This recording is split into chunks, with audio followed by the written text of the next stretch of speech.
say our prayer? Say our pledge of allegiance?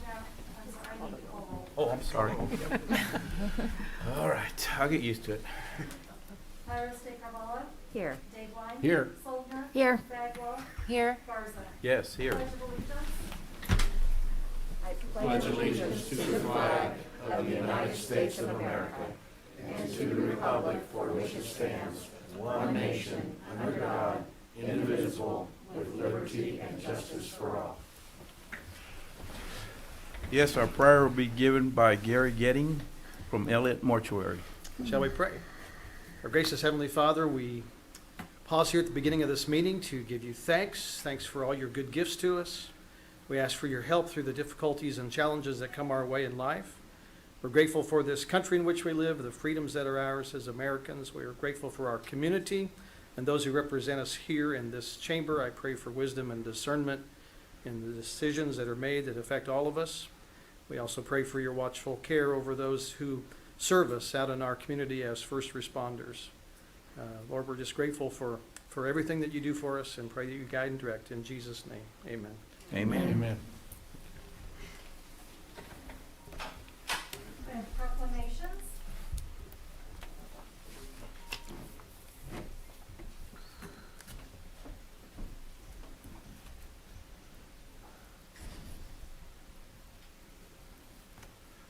Okay, we'll go with the police department first. Good morning, gentlemen. Good morning, sir. I didn't Morning. do it, really. Okay, here we go. Whereas, from the beginning of this nation, law enforcement officers have played an important role in safeguarding the rights and freedoms in which guaranteed by Constitution in the protecting the lives and property of our citizens. And whereas through the constant application of new products and techniques, such officers are becoming more efficient in their enforcement of our laws. And it is important that our citizens now understand the problems and duties and responsibilities of their police department and necessary for cooperating with them in maintaining the law and order.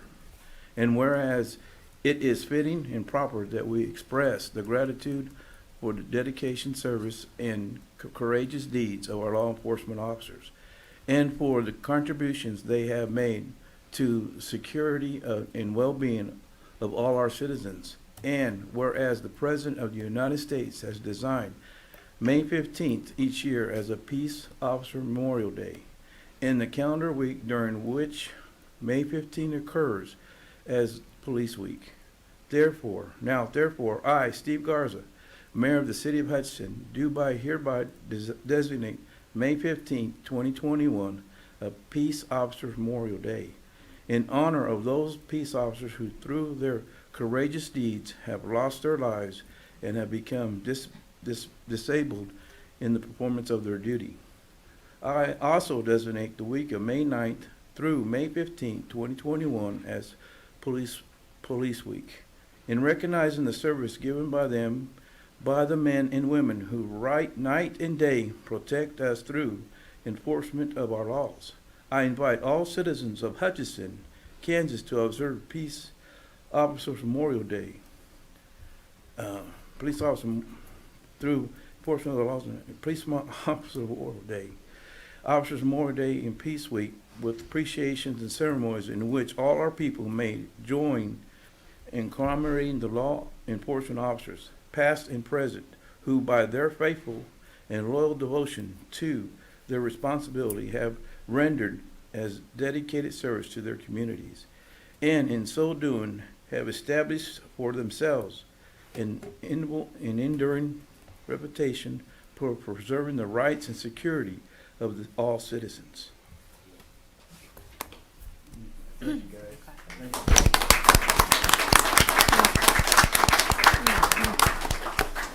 How you doing? Good. Yes, somebody wants to speak? I guess that's one we need. Okay, sir.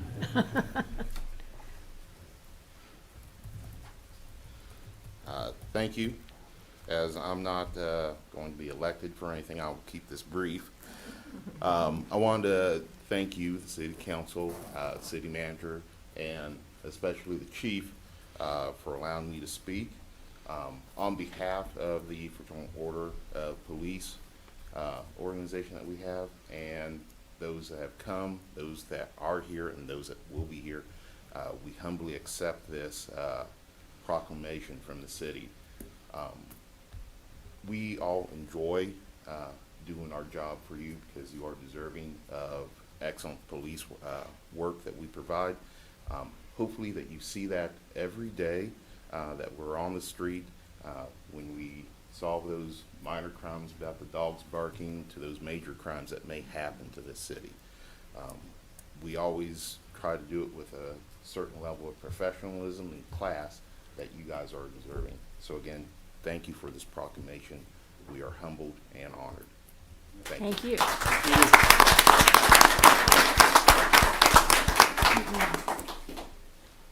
And we're out.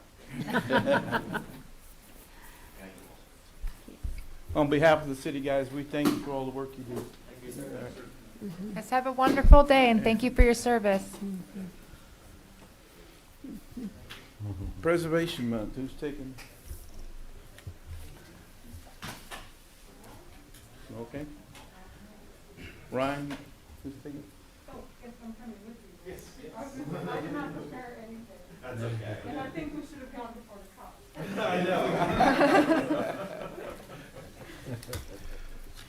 Okay, Preservation Month. Whereas historically, preservation is an effective tool for managing growth, revitalization, neighborhoods, for local pride in managing community character while enhancing visibility. And whereas historic preservation is a valid tool for communities across the nation, both urban and rural, and for Americans of all ages, all walks of life and ethnic backgrounds. And whereas it is important to celebrate the role of history in our lives and contributions made by the dedicated individuals in helping preserve the tangible respect of the heritage that has shaped us as people. And whereas the local, state, national historic register recognizes the history of buildings and celebrate the significance of people and places. And whereas the Hutchinson Landmark Commission, who has provided Hutchinson City Council with an action plan to promote historic preservation through the year 2023. Now, I, Steve Garza, Mayor of the City of Hutchinson, do hereby proclaim May 2021 as Preservation Month in the City of Hutchinson and call upon the people of Hudson to recognize and participate in this special observance.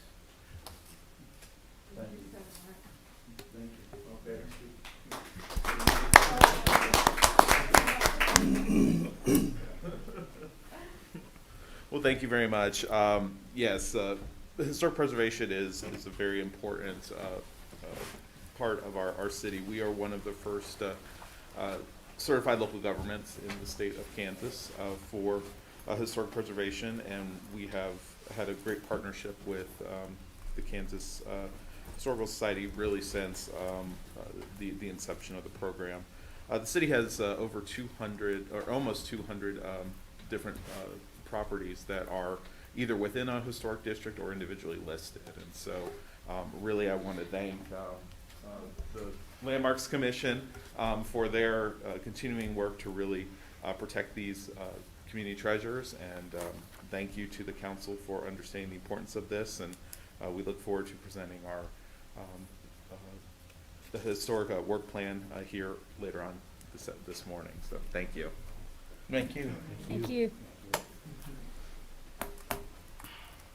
Item 5, oral communications from the audience.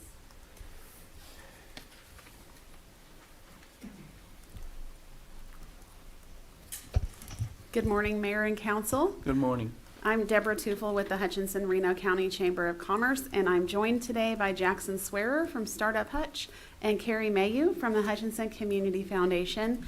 And our organizations have been collaborating with several other community partners and have crafted an open letter that's going to be sent out today to all elected officials across Hutchinson as well as Reno County and the fellow communities.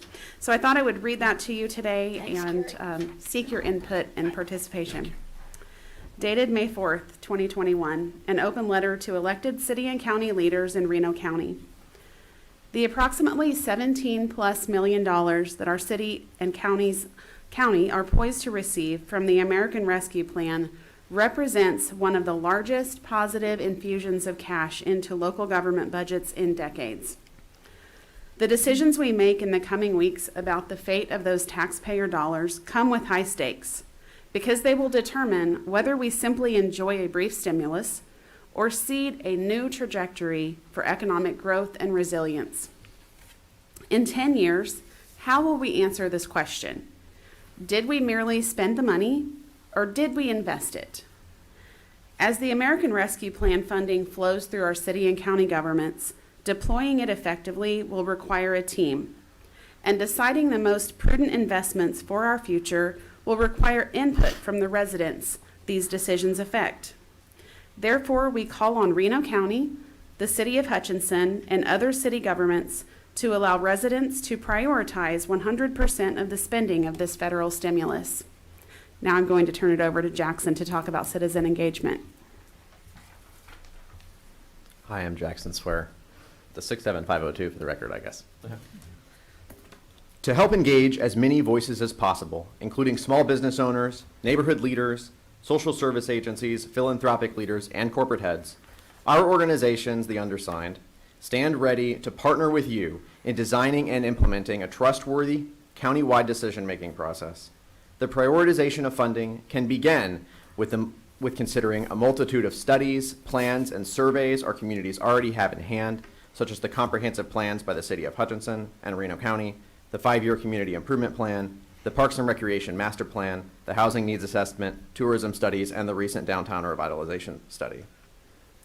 At this critical turning point, let's trust the wisdom of our residents by giving them a voice on these important funding decisions.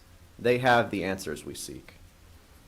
Years from now, let's be able to say that Reno County invested well, created a competitive edge for its economy, and positioned itself as a connected, thriving, and resilient community for generations to come.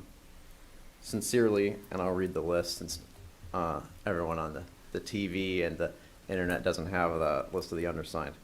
Aubrey Abbott Patterson, Hutchinson Community Foundation, Deborah Tufel, Hutchinson Reno County Chamber of Commerce, Tony Finley, Hutch Rec, Jackson Swear, Startup Hutch, Lisa Gleason, United Way of Reno County, Calvin Wright, Hutchinson NAACP, Logan Leuenberger, Young Professionals of Reno County, and Lynette Lacey, Leadership Reno County.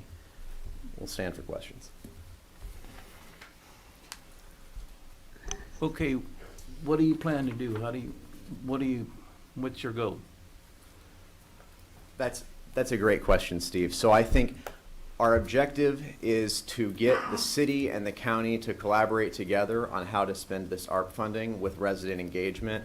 We think that that looks like partnering with you to develop a plan that's going to almost certainly involve the creation of some sort of steering committee or task force. We hope that the recent experience with the Reno County Economic Recovery Task Force can give us a little bit of a model that we can use to start from on how to do that.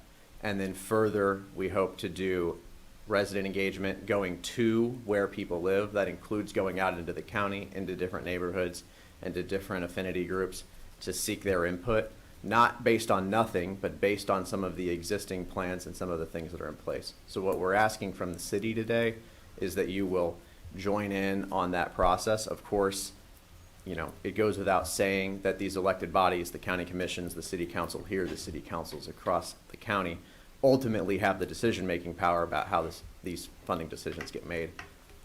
But we hope that you will partner with us and with the community in deciding how that will get done. Jackson, is this an open-ended funding stream, or is there a criteria at the federal level?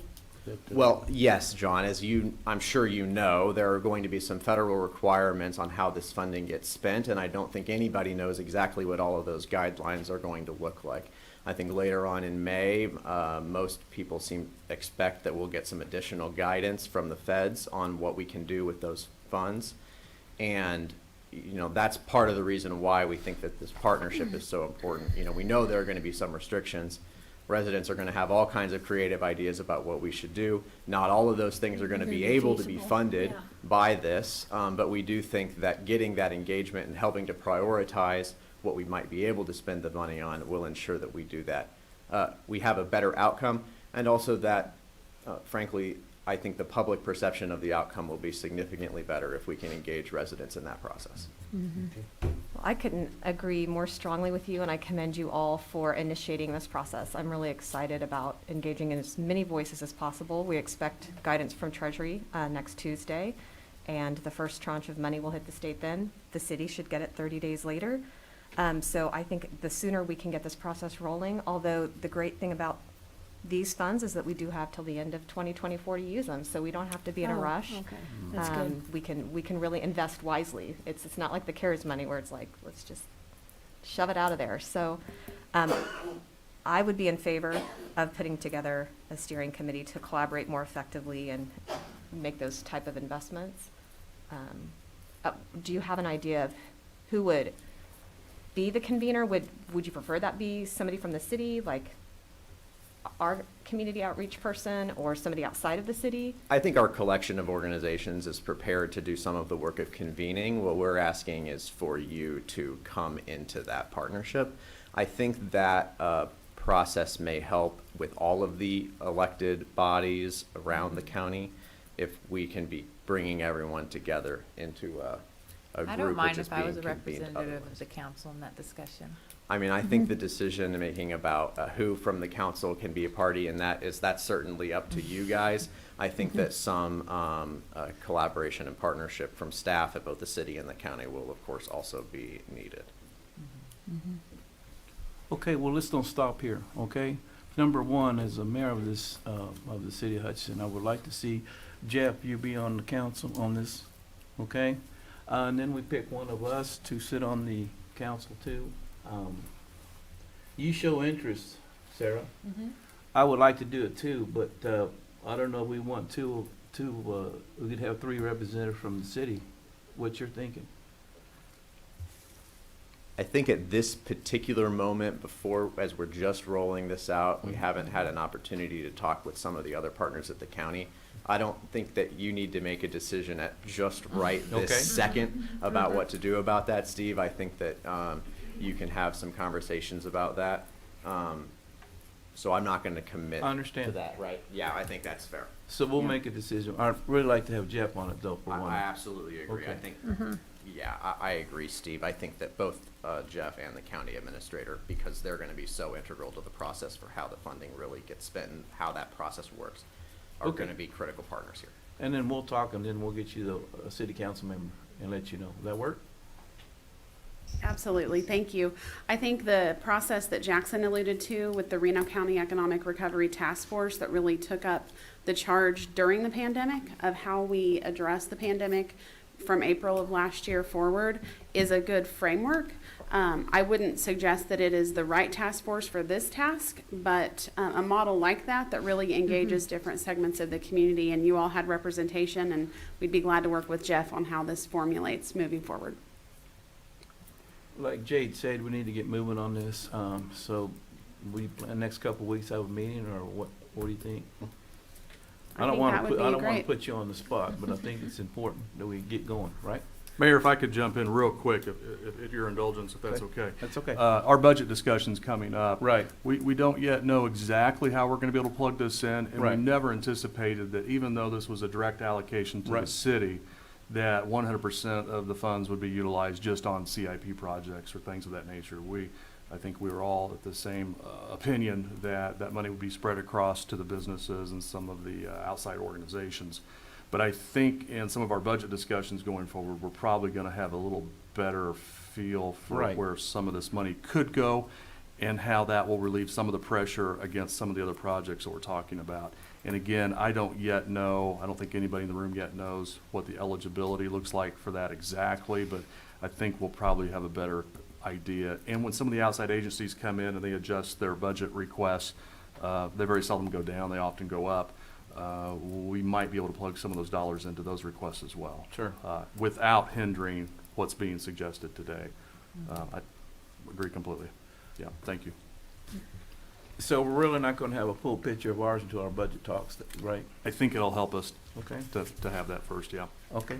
And do you have I think the schedule for the budget study session is being made right now, so those will also be open meetings if anybody from your organizations want to sit in on that. Well, we will definitely work with Jeff and schedule a meeting. We have several collaborating partners to work with, but we'll try to get that scheduled as soon as possible and work with the city. Thank you very much. Fantastic. Thank Thank you. you again.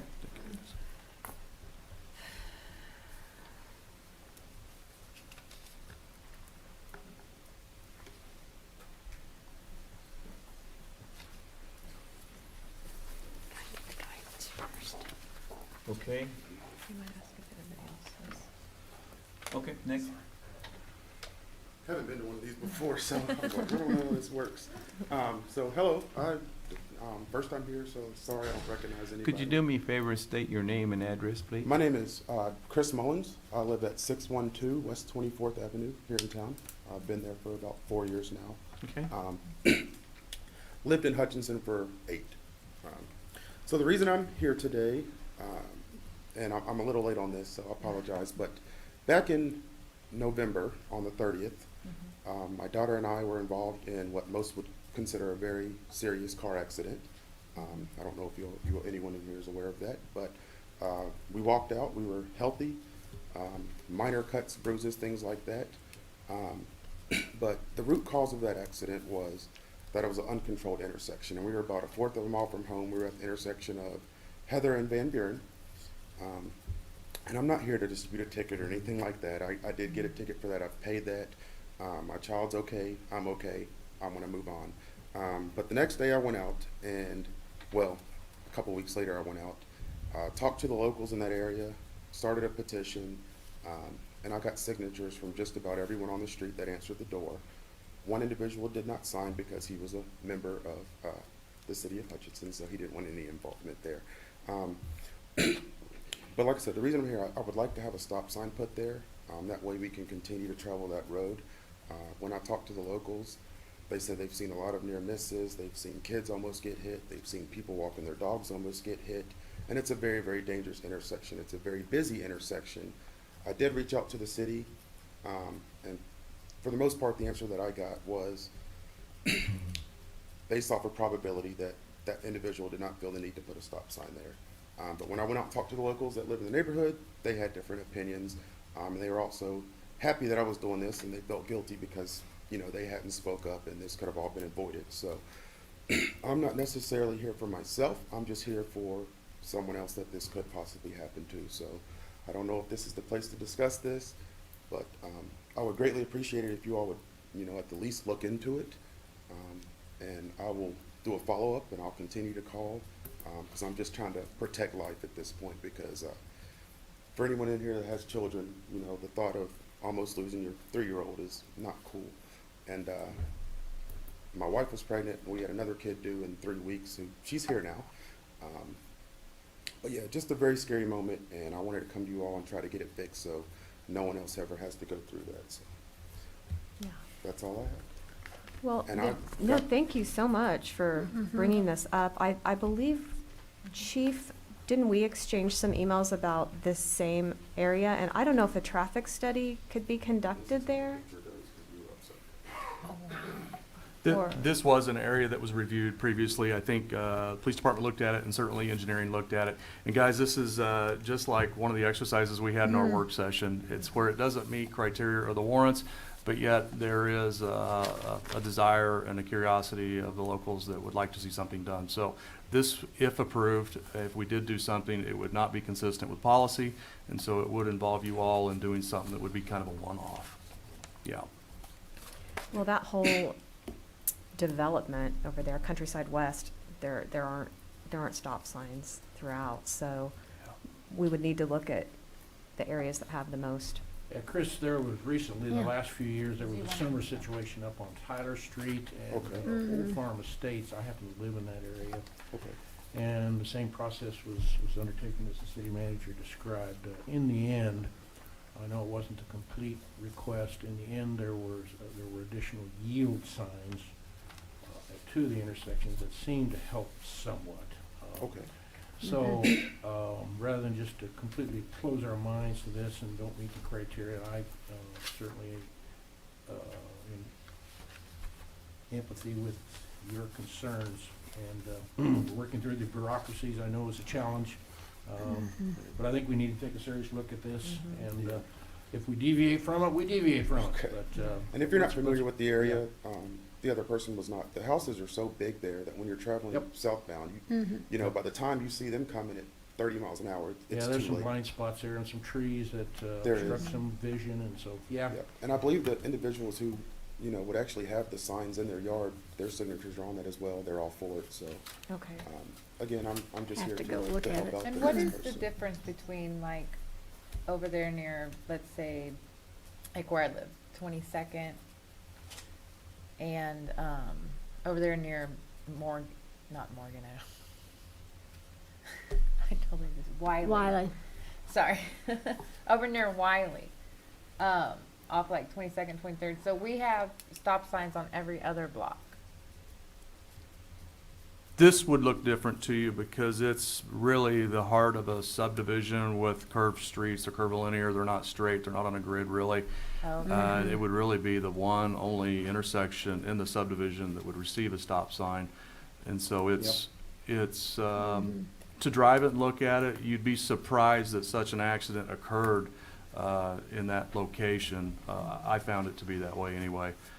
Have we, did it like a traffic study to see how many cars go through there? I believe we did have traffic counts that we reviewed, and really what was considered to be a factor in this particular accident was, from my recollection, excessive speed. Speed beyond what was posted.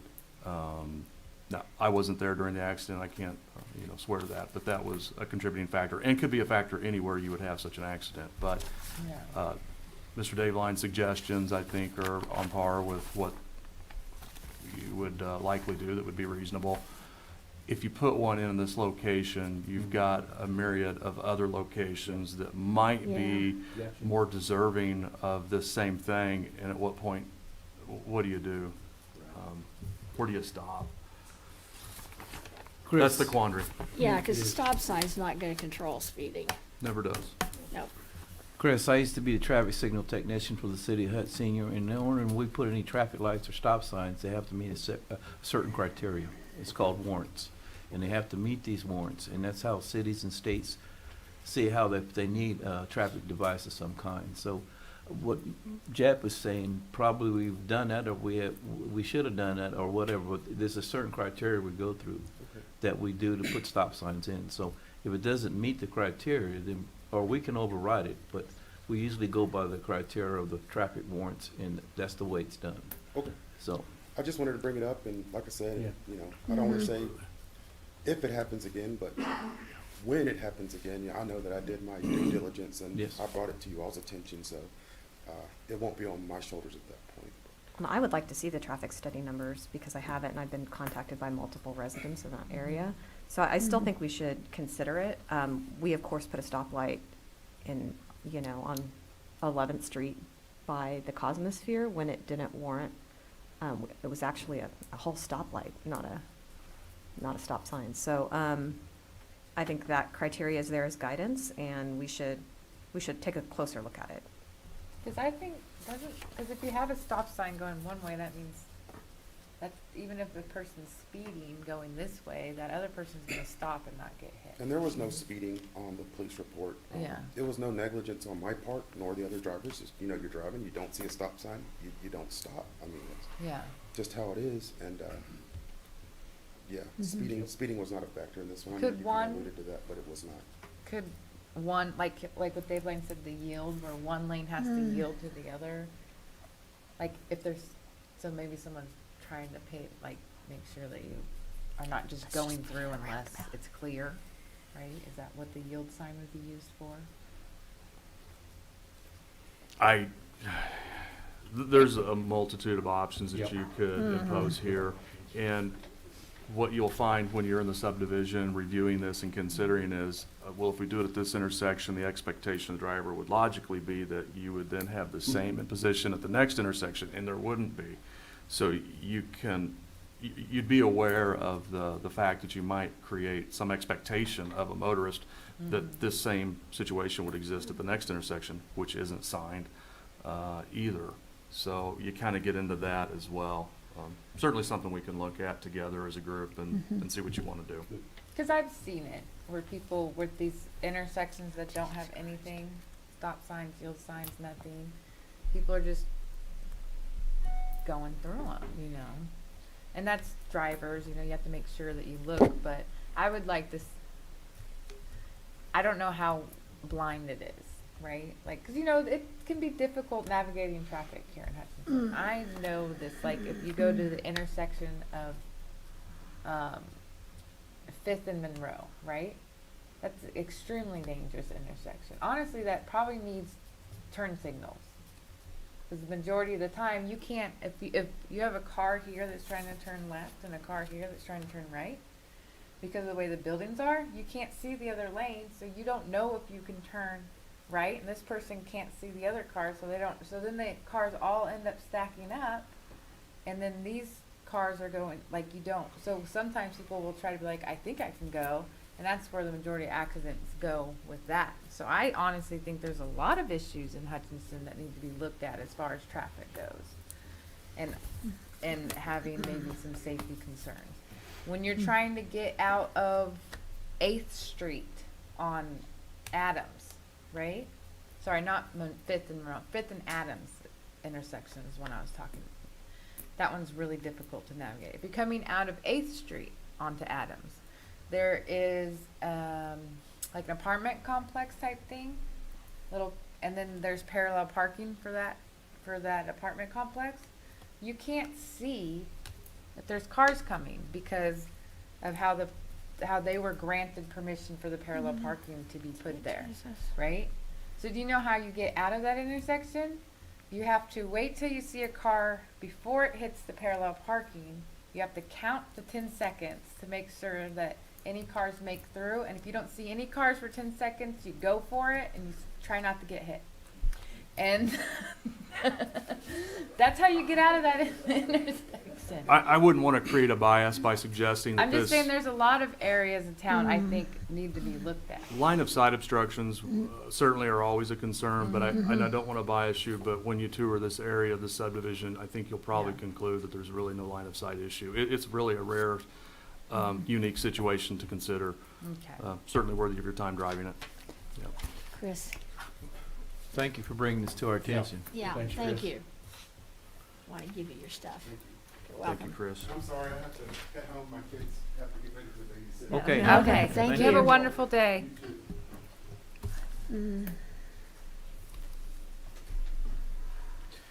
Anybody else like to speak to the council on that's not on the agenda? Okay. Item 6, consent agenda. I move we can approve the consent agenda as presented. Second? Iris Carvalho, Yes. Dave White. Yes. Sullivan. Yes. Bagwell. Yes. Garza. Yes. Item 7, public hearing to consider application for certificate of public convenience and necessity. I'll move to open the public hearing. Second. Iris Carvalho, Yes. Dave White.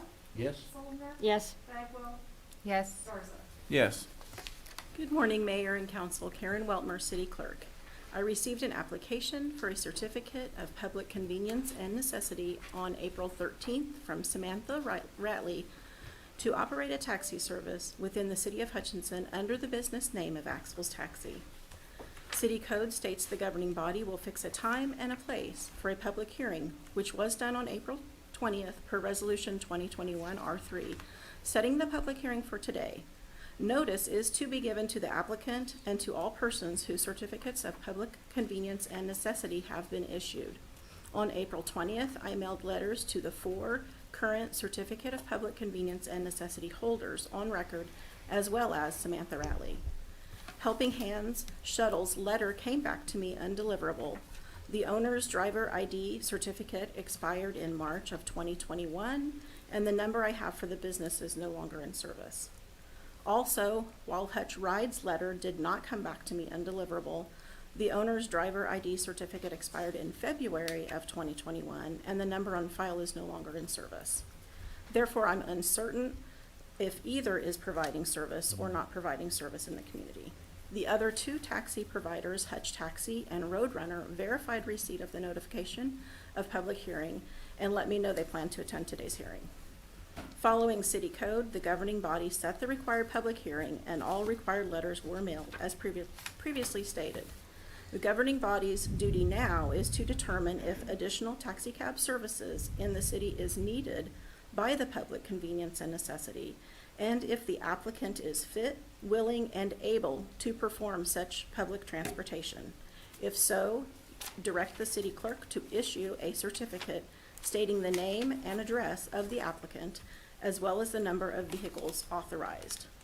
Section 16106 of City Code states, in making your findings, the governing body shall take into consideration the number of taxi cabs already in operation and whether existing transportation is adequate to meet the public need, the profitable effect of increased service on local traffic conditions, and the character, experience, and responsibility of the applicant. Ms. Ratley plans to operate with 2 vehicles providing service to the community 24 hours a day. Ms. Ratley is here for any questions. Karen, do we require certificates of public convenience for Uber drivers? We do not. That is issued through the state. Okay. And I did look, I was curious. We have 2 Lyft operators within our community and 3 Uber. Okay. Okay. Seems like a little bit of an unfair advantage. I agree. Okay. How many taxi services do we have now operating now? So those 2 that I told you I'm unsure of Okay. leaves the other 2, Hutch Taxi and Roadrunner. So right now, we only have 2 that's legally, right, basically. We don't have, they've not returned their certificates to me and I can't get a hold of them, Okay. so it kind of leaves me in limbo, honestly. Do you have any other questions for me? No, ma'am. Thank you. Okay.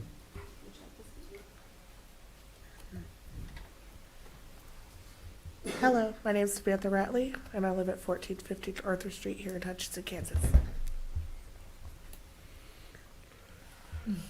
Okay. Do you have any questions of us?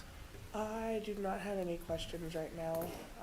We have actually got our insurance in order for determining, this city council meeting. And we have everything up to par. So Okay. I'm just waiting on you guys at this point. Okay. What kind of experience do you have in? I actually used to work for Hutch Taxi at one point in time.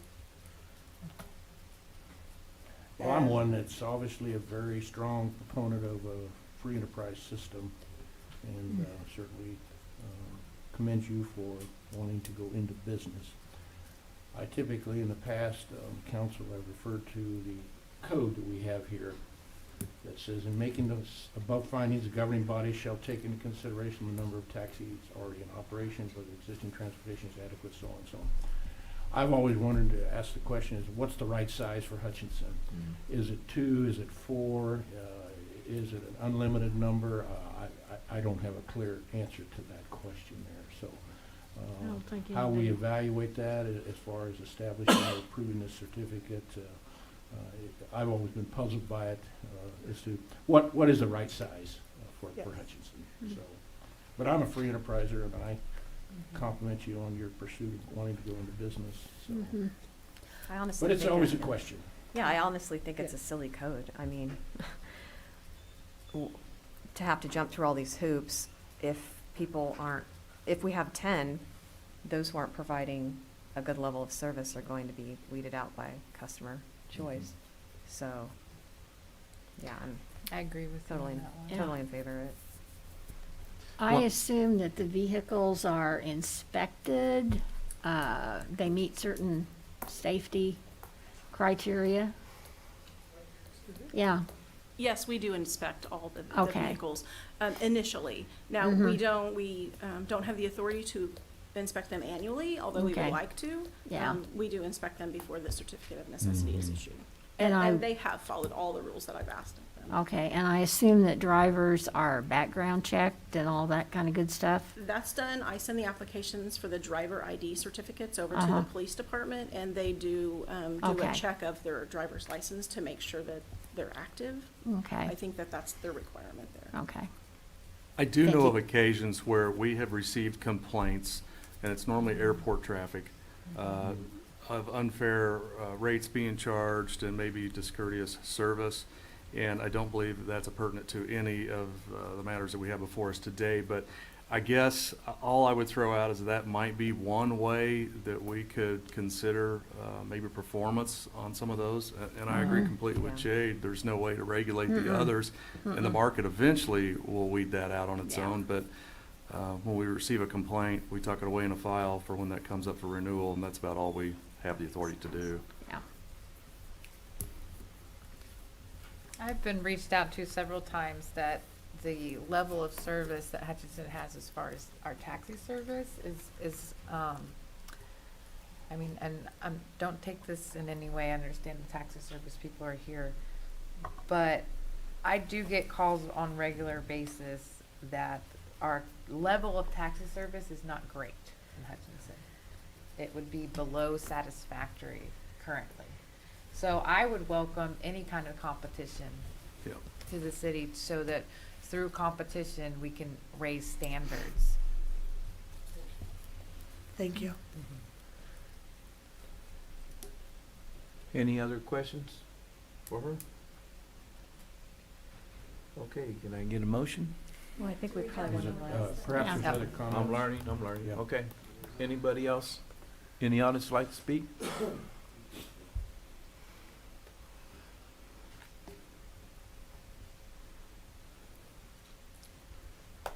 I'm Jeanette Chambers with Hutch Taxi. I hired Nick Ratley. He worked for me for about 3 months. He was promoting his own taxi while he was working for me. I caught him giving flyers to my customers while he was transporting them, and they started sending me pictures. He signed a non-compete clause. I'm taking him to court May the 28th. That's for renting your car, that's not for. No, it's for a non-compete clause. Jeanette, I know this is really frustrating for you, but we're not really intended to be the mediator of such disputes, and, Well, I know, but he signed a non-compete clause. He can't compete while working for me. He can't work for another company. He can't give out other company my information. And I have it right here.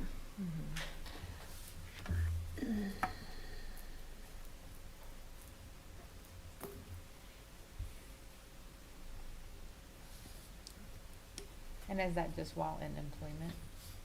No, 2 years after I fired him. well, I do believe that the Jimmy John's case at the Supreme Court found that low-wage employees weren't subject to such non-competes, so I'm not sure that will hold up. You asked for me to have it the last time somebody tried to start a taxi. Yeah. You asked me, so I got it. Okay, again, I don't think, Mayor, I mean, it's up to you, but I don't think this is the Okey-dokey, thank you. appropriate No. place for us Thank to you. mediate such disputes, especially if it's an ongoing court case. I agree. I agree. All right. I worked 24/7 all these years to build my business. I don't need somebody to come up on my skirt tail, promoting their business on my time. And I think the court will settle that for you. Right.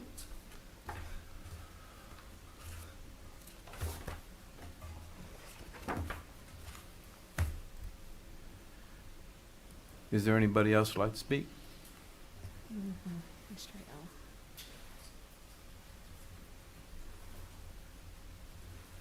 Good morning. My name is Michael Hill, operate and run Roadrunner Taxi. Have been operating and running Roadrunner Taxi for approximately since 1996. I think that's about 24 years. I have been through this process several times. First of all, let me say good morning to Attorney Brown, and good morning to the distinguished council members, Your Honor Mayor, and good morning to the new manager, which I haven't had a chance to meet yet. But I have never really ever, disagreed with anyone trying to further themselves or make a living for themselves or doing what it takes to provide for their family. I have never came here and asked the city council to consider not doing something that was available to every citizen in our community. But I have to have reservations in this particular case. And some things that the council doesn't know, I kind of want to explain that to them. There's a Lyft in this community, and there's an Uber in this community. I've met them, and I did my homework. I even signed up and drove for Uber just to see what it was all about. And there is Uber, and they knocking on our door every day. I don't know how long it'll be before that some of us, maybe all of us, won't be able to even run locally in the city. And then when you get outsiders coming in, giving people rides, that takes away from the local cab service. Now, I've been through, I've done everything that the city's asked of me. I keep my vehicles very well maintained, very well cleaned. Now, another reason, COVID hit. When COVID hit, that shut me almost completely down. And at the time when it was really serious, I wouldn't pick up a lot of customers except for the ones that I knew individually. But I think at this point in time that I have 6 to 7 vehicles. I have a limousines. I have buses. I can cover this city really by myself if I needed to.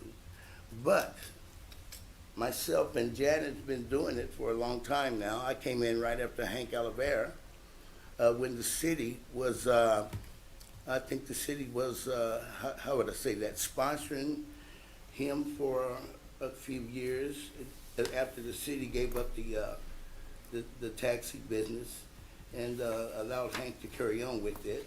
And then I came in right behind that after the city shut down the monies that they allocated for him. So it's been a struggle, a very hard struggle, if you will, to maintain here in the local community because the business is not out there. Whoever may think it's out there, come and ride with us. Like the police department, they have a job that they have to do, and I commend them for what they do. I have a son that works on the sheriff's department. I have a son that works in the juvenile department. My nephew is lieutenant on the police department, and I know I'm out there with them. So we have a job also when the police department calls on you, and believe me, they will.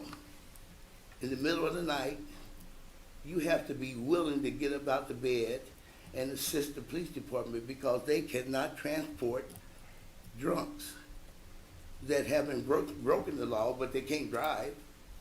So they will call one of us, and I'm usually the one that they call because I try to be prompt. But getting back to the main issue is that adding on another service on top of 3 or 4 services that are already running and trying to make this fit into this scenario, I don't think that it's going to work. It's going to, myself, I have other means, the reason why I'm able to stay so long. I've been there like, 24 years, long time, to be doing one thing and trying to make it. And I've never, ever been, above. I've always been below or in the middle somewhere. So trying to make a living doing this is not really, a lucrative thing to do. But I would ask the council members to really, really consider adding any more transportation providers at this time. And I've never, ever have asked you guys to deny anyone the right to make a living. But this is not a living. We're just surviving, And I know when you first start out and the city asks you not, it's very important, the city asks you, if you're gonna apply for a convenience license, the city asks you not to operate. And then 5 o'clock when the city closes, you go around town plastering your signs all over town, picking up customers. I picked up customers out of Walmart and said, "Oh, I thought you were the guy that just opened up." "No, sir, I'm not. Would you like a ride?" "Yes, sir, I will, because I've been waiting for him for a while." So the point I'm trying to make is you have to be honest. You have to be willing to get up at 4 in the morning, 5 in the morning, when you just completed the shift. You have to do what has been set out in the laws and the bylaws. You have to abide by them. And when you start off breaking those in the beginning, how far will you go? Now, I know for a fact that several of the members are for free enterprise. So am I. Don't get me wrong. I am too. But we're in a position now trying to recover from the coronavirus. And when the stimulus runs out, believe me, the rides are going to go down, down, down. And I would ask that, I know the mayor, I would ask that one of these days, one of you guys take a ride with us. And you can see for yourself. And we won't have to sit up here and explain it to you. Well, I've ridden in taxis. Okay. Well, Because at one point, didn't have a car to work, had no money to fix it, still needed to Right. go to a grocery store to get groceries, right? Absolutely. So I've personally ridden. I have to get an oil change on my car, but I still need to go to work. I call a taxi. well, I've ridden in taxis many times in the last 7 years here in Hutchinson. So by personal experience, I've had good, but I've also had some very poor service. yes, when I know not by me, because I'm the one that drives. Yeah. So what I'm trying to say is that, yes, people, you use your taxi, sure, but I'm saying for a period of time, a period of time.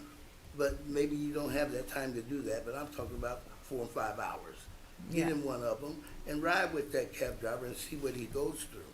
So right now, to make the rest of my story a little shorter, I'm opposed. I don't think we need it, especially with Uber knocking down our door, Lyft knocking down our door. I try to run my business to the point to where I try to be professional about it.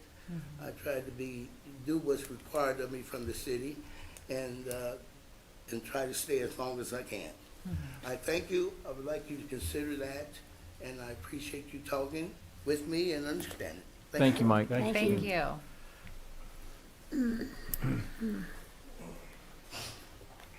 Hello, my name's Nicholas Ratley. I live at 1415 Arthur Street also. I just wanted to add in there that, we were told that we could advertise, because you got to start a business by advertising, And so that's what all the signs are, I posted them around town, And the one that he had to have come off a telephone pole or something, he took it off a telephone pole that I had it posted up there because the ones that I had in plastic, I hung on telephone poles. I'm just here to help my wife, and we're trying to help our family. That's all I'm really trying to do. I get calls every day I have to deny because I'm told I can't run, you know what I mean, yet until I get approval. Of people begging me because they've had to wait at the clinic for 2 hours on Hutch Taxi, or, you know what I mean, they've been at Walmart waiting for an hour and a half, you know what I mean? And I'm not trying to take their business. I'm not trying to run anybody out of business. I'm just trying to make a living for myself. You know what I mean? I don't have 6 or 7 cars. We have 2 vehicles, you know what I mean? And so that's just, I just wanted to add that in there, you know what I mean? That the convenience to me, you know what I mean, there's still a city need for it, way above what is being provided, and it's, I don't know, that's just all I got, so, Well, thank you, Mr. Rattley. thank you. I didn't take it off the pole, a customer gave it to me. Okay. Okay. Why do you work that way when you work for me instead of Well, again, I Order. think that, you know, Well- both Yeah. Jeanette and Mike have provided a great service. Service, It's a yes. it's a difficult business. Yes. But if we decided to deny this, they could go become Uber drivers with very, very little to no oversight from the city. So again, I think the whole industry has been disrupted, and regardless of whether there's too many or not enough, these can happen Right. through other channels. Well, the biggest thing is that I think about, we have really no rules to regulate right now, so we have no rules whether we say yes or no about it. So maybe we need to sit down. Maybe we need to sit down and do something about it. But right now, we have no rules saying, other than ourselves saying there's too many taxis in town. I'm pretty I well invite guessing that a lot of this is regulated by state law, isn't it? Or is it just strictly local? Uber and Lyft is state law. Our state? Yeah, taxi Okay. cabs are local. Okay. Sarah? Stop them from coming in here and disrupting us. Oh, my word. No, I know. Where they can. Sarah? Do you have something else to say? I just believe that, honestly, I invite competition to see if somebody's gonna work out, to raise, I mean, I could bring up some of the comments that I have gotten about our taxi service here in town. And I'm not gonna say which taxi service it is, out of respect. No. But I get complaints about it saying, how come you won't pull their license? This happens. Why isn't their license being pulled? Their vehicles are not good. Why aren't their license being pulled? Why are they allowed to reissue? And I think maybe that comes down to us not doing the annual inspections. I think if we had annual inspections, maybe that would increase the service that is being provided to the community. But I'm also, another solution is to allow people to compete and see if you can't cut it and the new person's taking your service, get better vehicles and up your strategy, or, you know, because yeah, I do get complaints that why do we keep renewing this particular person's license every year, and I don't have an answer for it. So if I may, that's where the code does need to be looked at, because in my opinion, there's nothing in the code that allows me to do anything when I ask for, I tell them their certificate of insurance has expired and I need it, and I don't get it. There's nothing that I can do. Previously, when Mr. Hurt was over the traffic division, he and I thought annual inspections would be a great idea. So we made a sheet and did it, but there's nothing in the city code that allows us to do that. And so we were fought on it, and we, couldn't do it. If it's not in the city code and doesn't give us the authority to do it, we can't do it. So. Okay. What do you think, That's John? where we start. Well, I want to refer back to the code in Article B that I briefly read, and I would base my decision on that. And in addition to taking into consideration the number of taxi cabs already in operation, we've discussed that.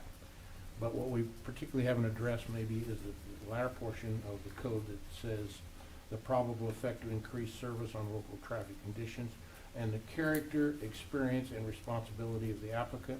I believe they demonstrated they have the character and the responsibility, and therefore I would support the application. Can I say something? Yes, they haven't closed the public hearing, so you can speak if you want. Yes. I have town cars now. Come up to the,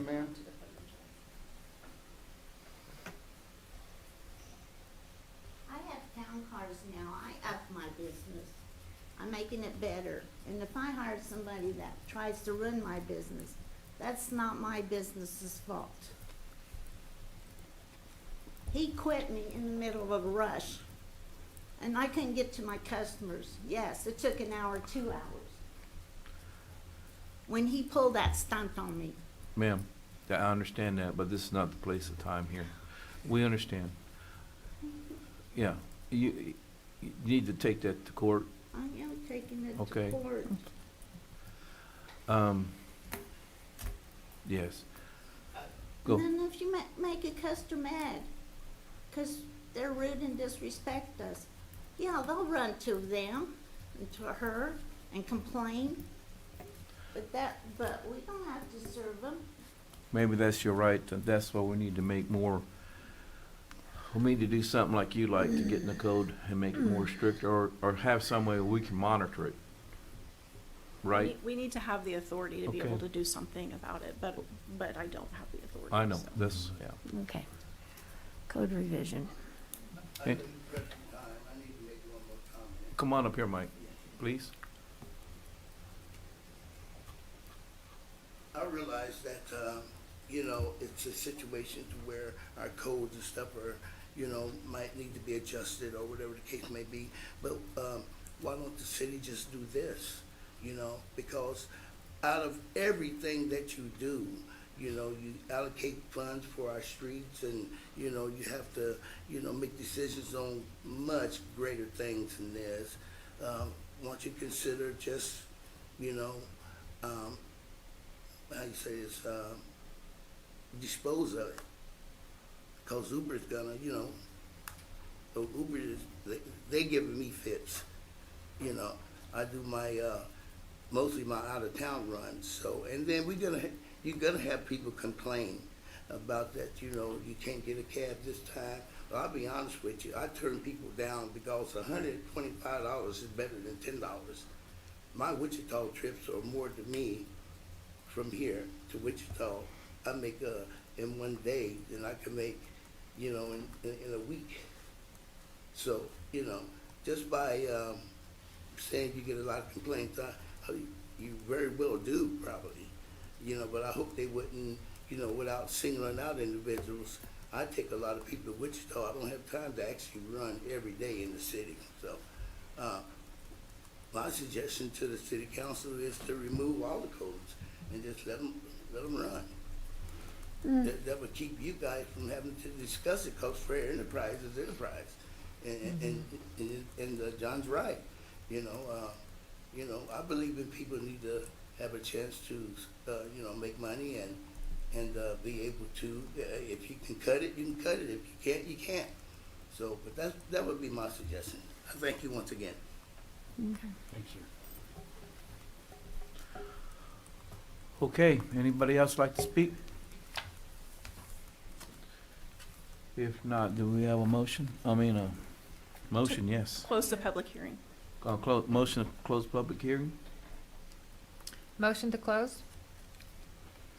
Second. Are you gonna make any decision today on this here? After the public hearing is closed. Iris De Carvalho? Yes. Dave Yes. Soldner? Yes. Bagwell? Yes. Garza? Yes.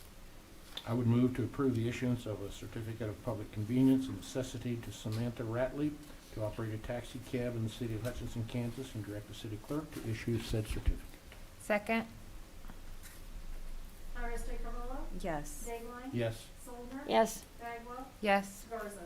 Only thing I got to say is, Mike, Yes, sir. well, only codes we have right now is inspecting that I see, is inspecting our taxis. So I think if we got rid of the codes completely, we would be running around real bad taxis. So we do have limited codes. You understand what I'm saying? Yes, So, sir.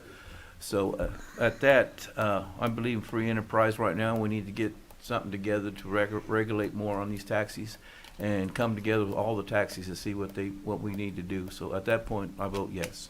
Well, I made a point to, sir, briefly, to buy nothing but used police vehicles. Okay. Because they've been maintained, over the course of the time that the police department had them, they've been maintained weekly, monthly, yearly.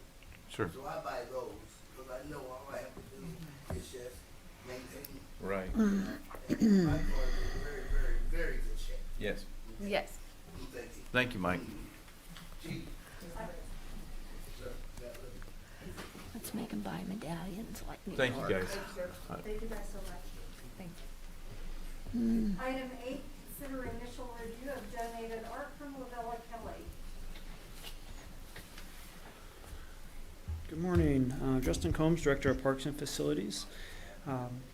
This is just the initial review, or the first review of some art that's being proposed to be donated to the city of Hutchinson by Lavella Kelly, and she is here for questions.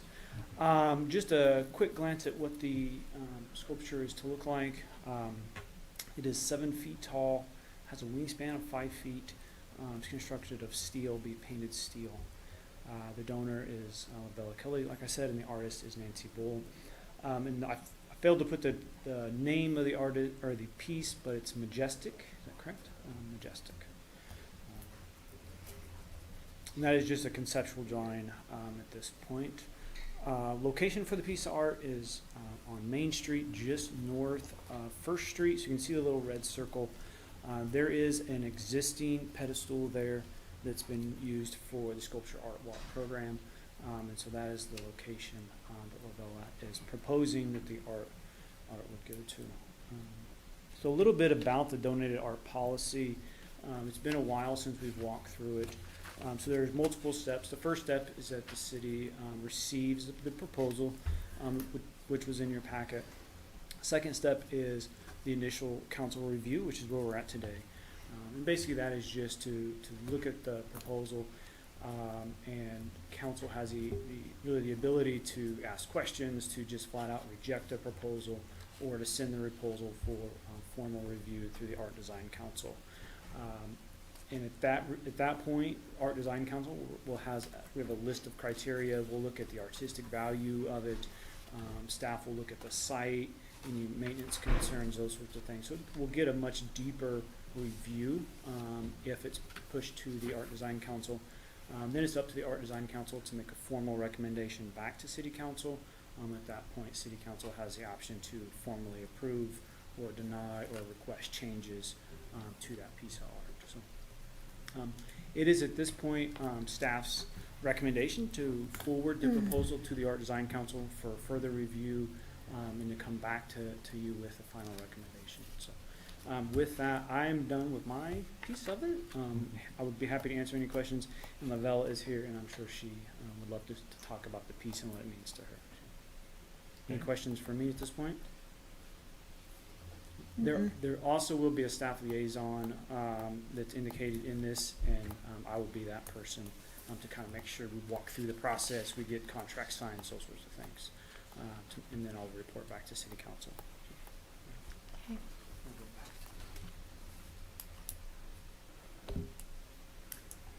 Hello, I'm Lavella Kelly, and I live at 4301 Winesap Drive, 67502. The piece I'm proposing is actually a memorial to my husband, Ron Kelly, and in appreciation for his service to God, family, and country. And a lot of you already know him, and he did amazing things in this community. And when they were talking about historic preservation, he did a lot of work in that area. Actually was downtown development director for a while. And my family and I have talked and decided that we'd like to leave something in his memory. And one of the reasons I chose the Wiley site was because he actually did the initial task force survey of the Wiley building. Yeah. Among many other things, and he actually even did the original survey for combining the sheriff and the police department, and a lot of things that a lot of people don't really know about. So this is what I propose. The statue is made of steel.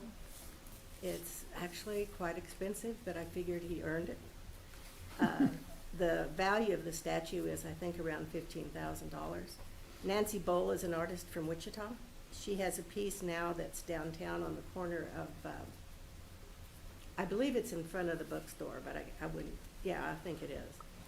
And it will be ready by the end of this month. So, anybody have any questions? It will be a permanent donation to the city, and the licensing for that has already been done, so the paperwork is completed. Lavella, if you would permit me just a moment, in loving memory of Ron, who I knew quite well, and reflecting back over time, I recall a really critical time in downtown Hutchinson after the gas explosion, and that what we needed as a community was a leader such as Ron.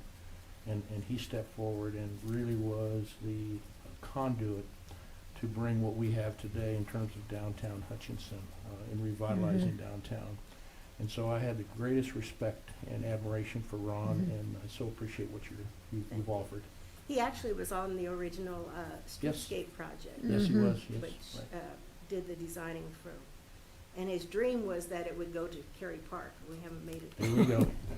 I also We have may yet. served, he and I actually started the Sculpture Art Walk project in Hutchinson. Would have been about in 2011 or 12. And so I have a great interest in public art in Very downtown. good. Mm-hmm. So that's my proposal. Appreciate it. Thank you. No, we Thank you. appreciate you. I can't think of a more fitting location than the Wiley Building, which he always knew was meant for something better, and Right, now it and is. it's in a time when patriotism and service to your family and your country is important, I think it, I looked a long time, he died in 2013, and I've looked a long time to find the right thing. And when I saw this, I thought, I knew that this represented his service to his country, which we spent time in Germany, and his church. He started a Catholic United Credit Union and St. Vincent de Paul, and a lot of things that people don't really even know about. So he was a very unusual, great guy. Yeah. Ron was an incredible asset to the community. Thank you. And two minor details that I forgot to mention. Lavella has also will do or pay for the plaque, so there'll be a memorial plaque. She's working on that language right now, and she will cover the cost of that, as well as we're going to improve the pedestal. Right now it's just a concrete slab. Most likely we're thinking of some sort of face it with a stone or something, which she's offered to cover those costs as well. So really the only cost to the city is a few hours of our time when we actually set the piece down. Okay. Okay, I will move to forward the proposed donated sculpture from Lavella Kelly to the Art and Design Council for review and formal recommendation. I'll second. Iris DeCarlo, yes. Dave Yes. Soldner, Yes. Bagwell, Yes. Garza. Yes. Item 8B, consider 2021 to 2023 historic preservation action plan. Thank you very much, members of the council. Ryan Beatlook, Director of Planning and Development with the City of Hutchinson. Before you this morning, kind of alluded to it during the proclamation presentation, is the 2021 through 2023 Historic Preservation Action Plan. So staff is requesting that the council accepts and approves the Historic Preservation Action Plan as recommended by the Hutchinson Landmarks Commission.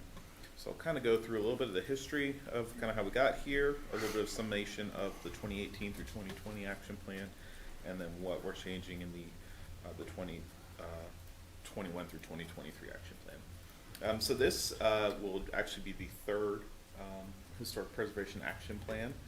There were two previous ones that have been done. The previous plan was the 2018 through 2020 action plan, which elapsed at the end of 2020.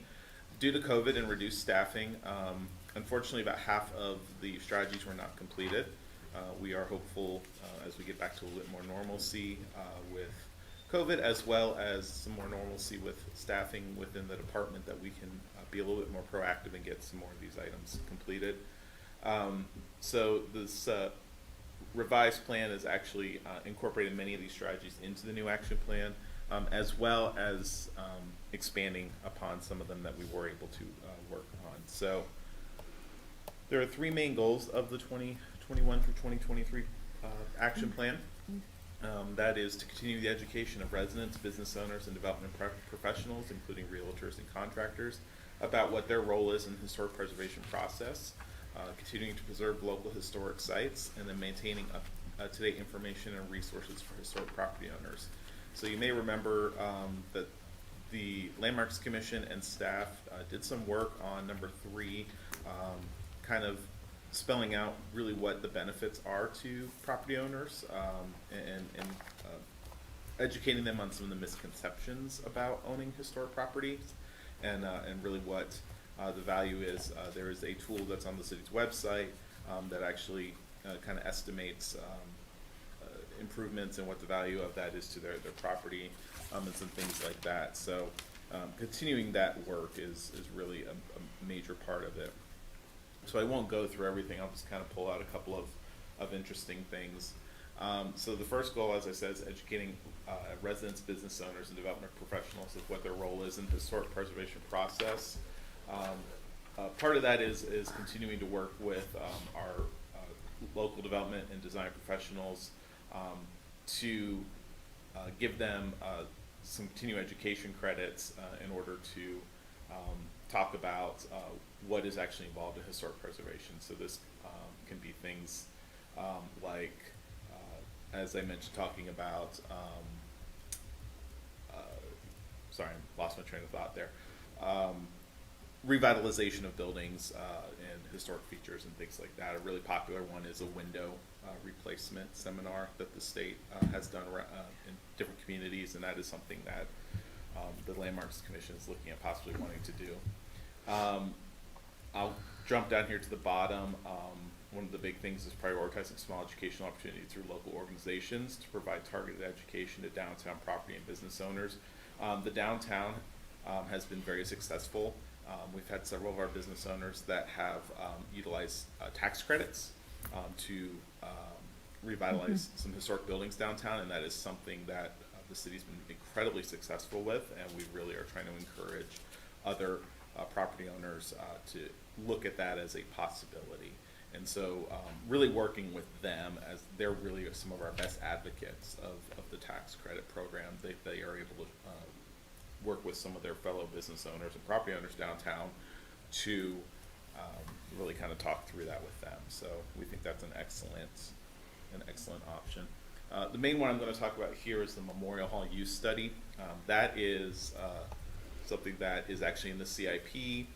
You will see it actually coming up even in your budget conversations here shortly.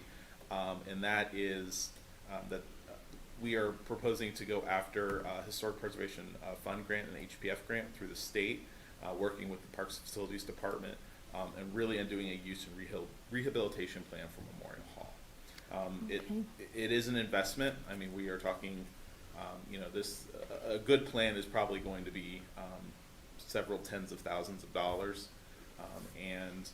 so we will need to really fund that, but that's really vitally important for us to figure out what to do with Memorial Hall. It's such a gem in our downtown, and it really is really woefully underutilized, and so what can we do to make it really a regional and even a attraction, not just within Kansas, but really throughout the Midwest. So Ryan, Memorial Hall is already on the registry?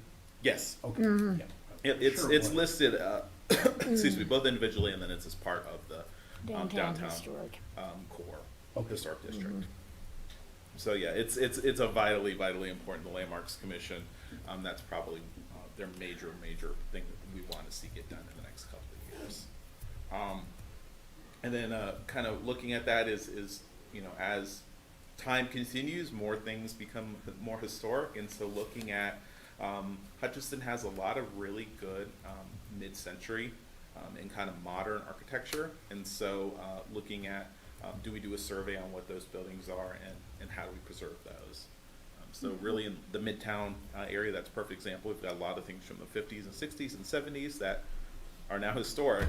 You only need to have 50 years to be historic. So really, I think 1971 is considered historic now.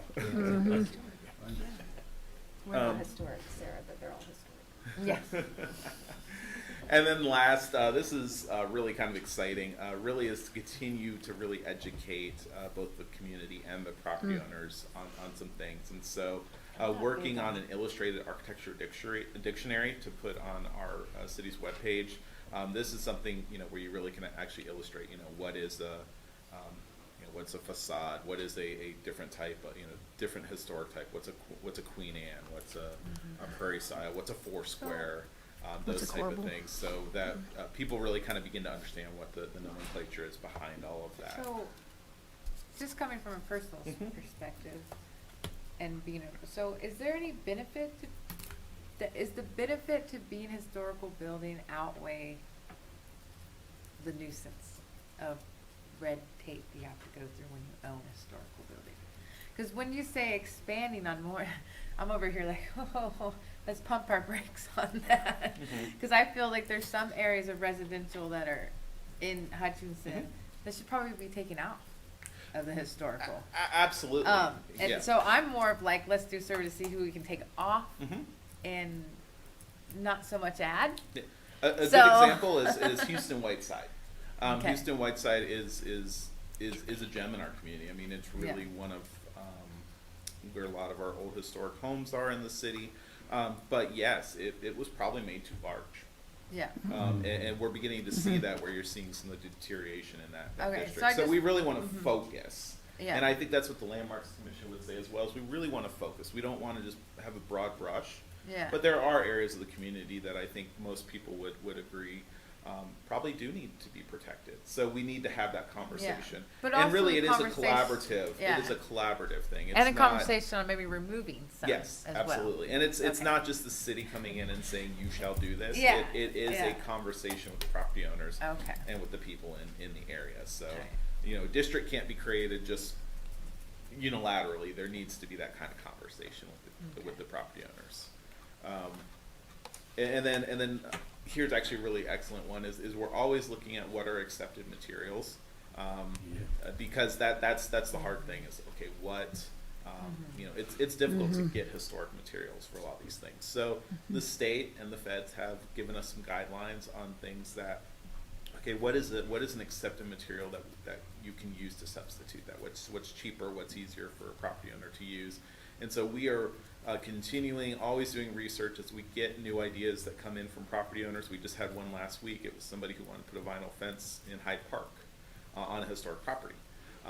We reached out to the state, we got a picture to them, and they said, yep, that's something that we would accept. And so now it's an accepted material. So we're That's a always change. trying to work with the That's a property big owners change. on ways that that will maintain the historic character, but that are also going to work with what they want to do with their property. So we're really excited about the accepted materials guide. We think that's going to be a huge resource for folks, not just for staff, but also for property owners. So with that, I will pause for any questions. We also have the chair of the Landmarks Commission here, if you have any questions for her. Ryan, I had a question about the technology and training grant. Is that through the state? Yes, it is. And did we receive that, or are we applying for it? I believe the last one we received is when we did the design guidelines, and there's a calculator on the city's website. So that is something that we are looking at doing as well for some of the work. But no, we have not received one, I think, in a couple of years. Okay. I got a question for you. That I live in an historic area. I live on B in Cleveland, and everybody knows I'm a commissioner, and they come over to my house, and I don't understand something, so maybe you can help me understand this. A person buys a house, and they get ready to remodel. They can't remodel it because they can't remodel their own house the way they want it. What's the reason behind that we have to keep these buildings the same? I'm trying to understand it. They bought the house. It's their house. But the city stops them because they're not using the right materials. Explain to me. Yeah. So unfortunately, with our agreement with the state as a certified local government, our hands are a little bit tied. The Landmarks Commission's hands are a little bit tied. When somebody comes in on a historic property and wants to do work on it, staff and the Landmarks Commission have to look at it from what the federal standards are. And if they do not meet those federal standards, really their only choice that Landmarks has is they have to deny it. But there is a safety valve in that. And that is that, if a property owner disagrees with that, they can appeal it to the city council. And we've had several, We've had several We've had quite a cases, few. Yeah. where somebody comes in, they make a case, they Yep. say, yeah, it's a historic property, but I want to do this. They make the case, and it's really up to this governing body.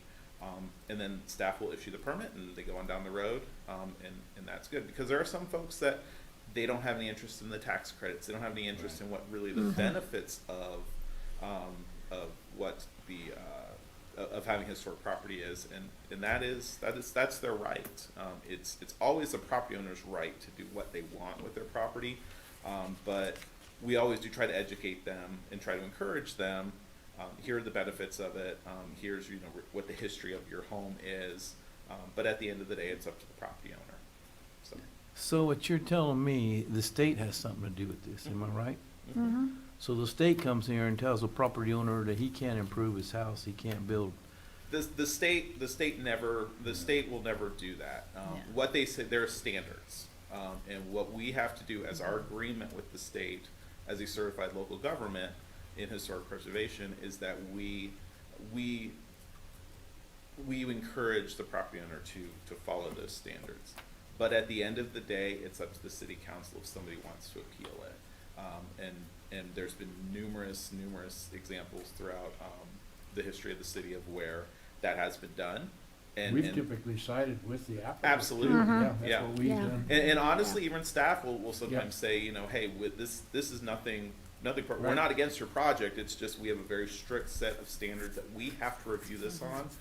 Your next step is to go to city council. And that's where I'm still going on. What's the benefit of having these residential historical buildings versus maybe just having like Memorial Hall and like, what is the point of just a residential home being deemed historic? I think it kind of there's lots of benefits. I mean, you'll ask lots of property owners in Houston Whiteside, they love having a historic building.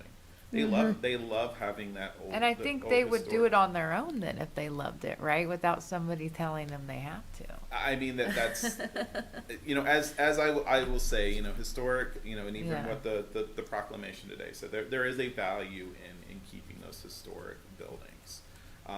But at the end of the day, it's up to the property owner. Because I see some of them and I'm like, why is that even historic? It just looks like a regular 3-bedroom house. Yeah. What's the point? And a lot of times you have to kind of delve deep into, realizing that it was, maybe a very prominent person that lived in it at some point. There's lots of different things, and I think that's part of what the education aspect is. I think some of it is and a lot of it, it's things, and I will absolutely agree with you, and that's a big conversation that we're working on. Because that's what I would like to see come out of the conversation. Is let's talk about what houses, maybe just doing singular houses and not full neighborhoods. And that really is going to be up to the Landmarks Commission. That's going to be up to the, that's going to be up to the city council.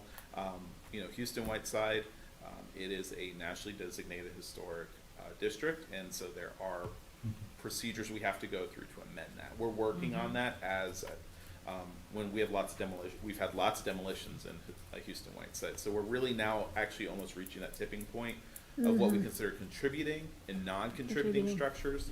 And that's really what it comes down to. Just because a property is in a historic district, that they very well may not have really any contributing. So we actually have a list of here's what contributing are, and it could be because it's a unique architectural style, a former resident had some huge impact on the community. There's a list of different criteria that the feds use in that, and each property has that in their property nomination. So absolutely, I don't think you would get an argument out of staff or Landmarks Commission that we really do probably need to fine tune some of our districts. Okay. But I would also say that there is definitely some value in it, and there's a lot of people in this community, and we have a very rich historic, and that we really should preserve. But yes, I agree. There are some properties that probably don't need to be in it, and it causes more headaches for the property owner than it needs to be. Yeah. I understand it a little bit more now, but when a property owner buys a house in a historic area, does the realtor tell them? Because that's the problem I get. They're knocking on my door. They're supposed to. They're supposed to, and that's actually going back to this goal. That's part of this is really reaching out. We do go to we do go probably once every couple of years to the Realtors Association and do a presentation on that, and we do it with our contractors as well. So it's an education thing. But yeah, Well, they're supposed to be told, but that's not something we can necessarily control. Well, I really wish they would, because I live right in the middle of a historic Yep. area, and there's your commissioner over there, go jump on him, but I can't improve my house. So anyway, I understand it a little bit better now. Absolutely. Okay. I appreciate your work on this and Yeah. the work of the Landmarks Commission and your entire department. I know it's tough work, so thank you. Thank you. I would move to accept and approve the recommendation of the Landmarks Commission to approve the 2021 to 2023 Historic Preservation Action Plan. Second. Iris Carvalho? Yes? Dave Line? Yes. Soldner? Yes. Bagwell?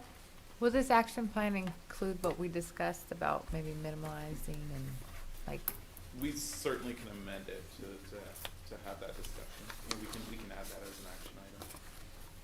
to- can we do that next after, would anybody agree that maybe we should look at that as well during I'm this fine action with plan? amending my motion to include a greater look at a more targeted approach in residential areas.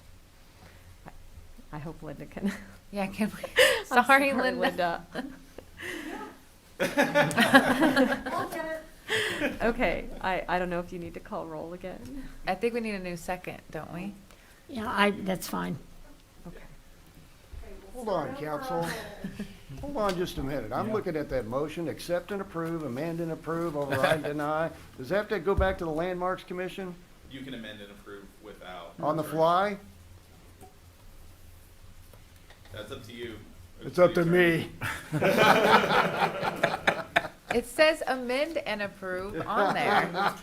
I mean, at the end of the day, it is a recommendation from the Landmarks. The Landmarks is an advisory commission, Yeah. so it is up to the governing body. They can direct the Landmarks. Because I would say most, James is using the amend and approve now, Mhm.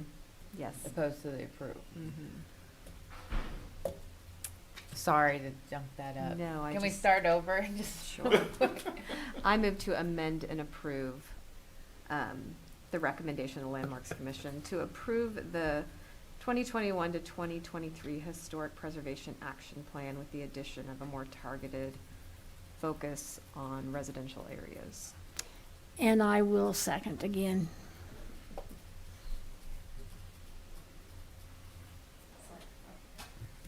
Iris Carvalho? Yes. Dave Line? Yes. Soldner? Yes. Bagwell? Yes. Garza? Yes. Okay. Item 8C, consider special alcohol offender awards for 2022. Paul Brown, City Attorney. We're gonna talk about alcohol. Okay. Maybe that's appropriate now. A little early in the day still, Paul. All right, the Alcoholic Liquor Fund, just in case you're wondering, it's a tax on the alcoholic drinks. And it's actually 10% that you're paying when you buy it by the drink. And then the 70% of that actually comes to the city of Hutchinson. I'm assuming the state gets 30% of that. 1/3 of that goes to the general fund of the city, 1/3 of that goes to a special parks and recreation fund, and 1/3 to a special alcohol and drug program in the city treasury, which is what we're talking about today.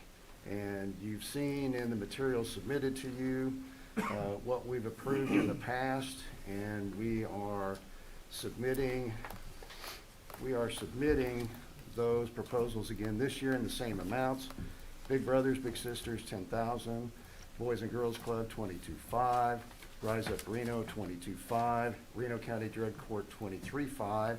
Also note for the council, in the latter part of March of this year, we did pay $50,000 from this fund to Borski Construction for the detox center. Yeah.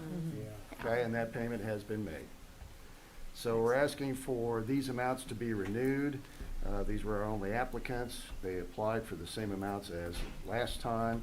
We have the funds to do so. We'd ask the council to approve that.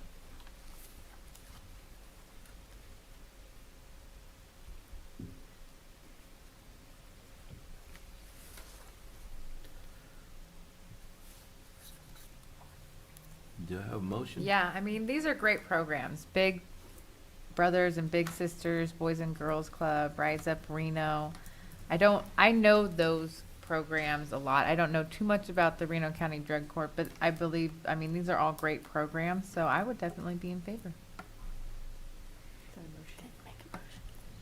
Oh, let me get back to the actual words. I'm all the way down at the bottom. Oh, I guess I could just use this. I'm so used to using my All right. Motion to approve staff's recommendation on agency awards from the Special Alcohol Program Fund for fiscal year 2022. Second. Iris Carvalho? Yes. Dave Ryan? Yes. Soldner? Yes. Bagwell? Yes. Garza? Yes. Item 9, report of city officials. Okay. Sarah? I don't have anything to report at the moment. Okay. Ms. Jade? I had one item, and my thoughts aren't well put together on this, so if you would Okay. give me a little bit of grace here. So we were talking about a public art item today, and in our last meeting, we also discussed a public art item. And I think it's great that we have a design council to kind of vet those pieces, because it seems like every time we're talking about public art, there's always controversy of some sort. You know, we know about the sports arena public art, the roundabout public art. It always seems to be carries some disagreement, as art, you know, kind of should, gets us thinking. But it made me think about how, even though we have these commissions to provide, that act as advisory bodies, to provide, input on policy, I wouldn't say we have the greatest level of diversity among those commissions, and I'm not sure if that is something we should, send to the Human Relations Commission to try to address, or if we have a role in addressing that. I don't know I know it's not easy to get people to necessarily volunteer for those commissions, so I don't want to make them too restrictive, or I don't know if you're in favor of like a quota. But I would like to see more diversity on those commissions so that we can avoid some of the misunderstandings we've had on some of, not just art, but on other things.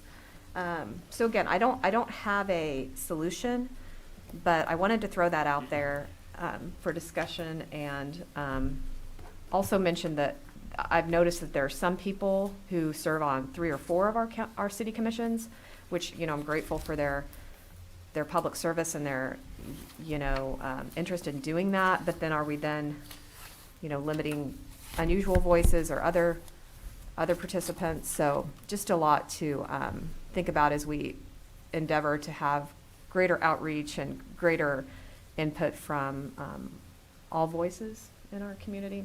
So if you have a solution for that, Mayor, that'd be great. Oh, great, yes. Do we, on all these committees that we have, is there the people put their name in, you pick them, or how does it work? Or does the individual committees just, how does it work?